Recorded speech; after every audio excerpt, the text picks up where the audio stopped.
خانقاہ ربانیہ نقشبندیہ روحانی معالج پیر مفتی احسن محمود نقشبندی صاحب اس وقت یعنی اہل فلسطین کے ساتھ ہمیں کیا کرنا چاہیے؟ اہل فلسطین جو اب معاملہ چل رہا ہے، اہل فلسطین کے ساتھ ہمیں کیا کرنا چاہیے؟ یاد رکھیے، ہمیں 4 کام کرنے کا حکم ہے اس وقت۔ کتنے کام کرنے کا حکم ہے جی؟ اس وقت مجھے اور آپ کو اہل فلسطین کی ہمدردی میں بحیثیت مسلمان ہونے کے، بحیثیت جسد واحد ہونے کے، میرے آپ کے ذمے اہل فلسطین کے حق میں 4 کام کرنے ہیں۔ ہم نے کتنے کام کرنے جی؟ 4 کام کرنے۔ اب جو سب سے پہلے کام کرنا ہے، علماء نے فرمایا ہم نے ان کے حق میں دعائیں کرنی ہیں۔ دعائیں کیا کرنی ہے؟ اب جب آدمی دعا کرے گا نا اپنے مسلمان کے، دیکھیں اپنے لیے تو سب مانگتے ہیں، اپنے لیے سارے تو، اب جب ہم ان کے حق میں یہ دعائیں کریں گے پھر ہمارے دل کے اندر ان کا احساس پیدا ہوگا۔ ابھی تو دعاؤں کا بھی ہمارے پاس ٹائم نہیں ہے، ہم صرف تماشائی بنے ہوئے ہیں سارے۔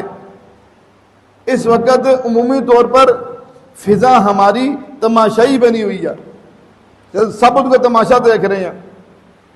تو کیا حکم دیا ہمیں؟ سب سے پہلے ہم نے ان کے حق میں دعائیں کرنی۔ اس لیے رحمت عالم صلی اللہ علیہ وسلم نے فرمایا انسان کا اپنا عمل اس کو وہاں نہیں پہنچا سکتا جہاں اس کو کسی کی دعا پہنچا دیتی ہے۔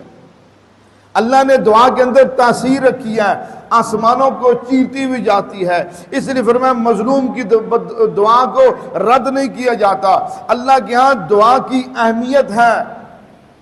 اس لیے حدیث پاک میں آتا رحمت عالم صلی اللہ علیہ وسلم نے ایک مرتبہ فرمایا صحابہ سے سنو میں تمہیں ایک بات بتانے لگا ہوں، ایک ایسا عمل بتانے لگا ہوں، اگر وہ تم عمل کرو گے تو تم اپنے دشمن سے اپنا بچاؤ بھی کر سکتے ہو، اور اللہ اس عمل کی وجہ سے تمہیں بھرپور روزی عطا فرمائے گا۔ یہ حدیث پاک الفاظ ہیں۔ سنو میں عمل بتانے لگا ہوں، ایک ایسا عمل اگر اس کو اختیار کر لو گے تو تم اپنے دشمن سے اپنا بچاؤ بھی کر سکتے ہو اور تمہیں بھرپور روزی بھی دی جائے گی۔ فرمایا کہ تم صبح شام دعاؤں کا اہتمام کرو، اس لیے دعا مومن کا ہتھیار ہے۔ دعا مومن کا کیا ہے؟ دیکھو یہ دعاؤں کی طاقت ہمارے پاس ہے۔ ہم صبح شام ہر اس وقت جب دعائیں قبول ہوتی ہیں، بالخصوص نماز جب اذان ہوتی ہے، اذان اور اقامت کے درمیان میں دعاؤں کی قبولیت کا وقت ہوتا ہے۔ اب جس طرح مفتی تقی عثمانی صاحب دعا کرتے ہیں، اے اللہ تو اسرائیل کو تباہ و برباد کر دے، ہمارے کلیجوں کو ٹھنڈا کر دے۔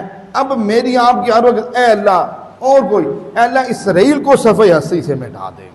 جب بھی کرے میری منہ کی آگ، میرے اور آپ کے منہ کے الفاظ بن جائے، اے اللہ اسرائیل کو صفحہ ہستی سے مٹا دے، اے اللہ اسرائیل کو صفحہ ہستی سے مٹا دے۔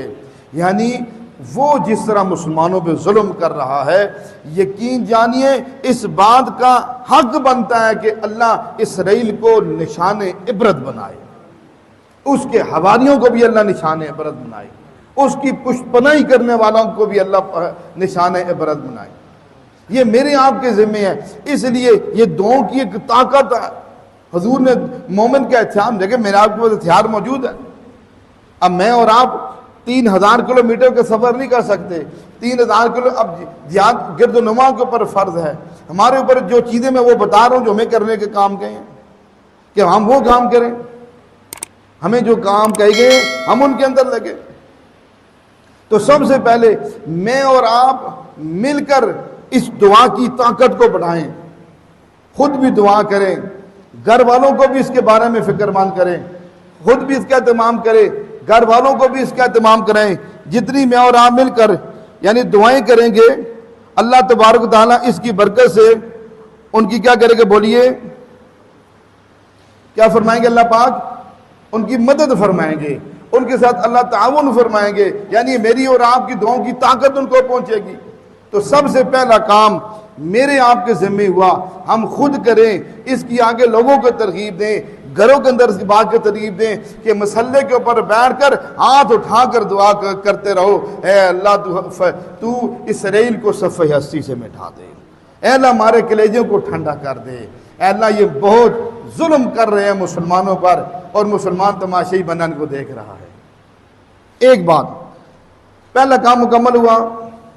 ہمارے ہاں جادو، جنات، بندش اور نظر بد کا شافی علاج قرآن و سنت کی روشنی میں کیا جاتا ہے۔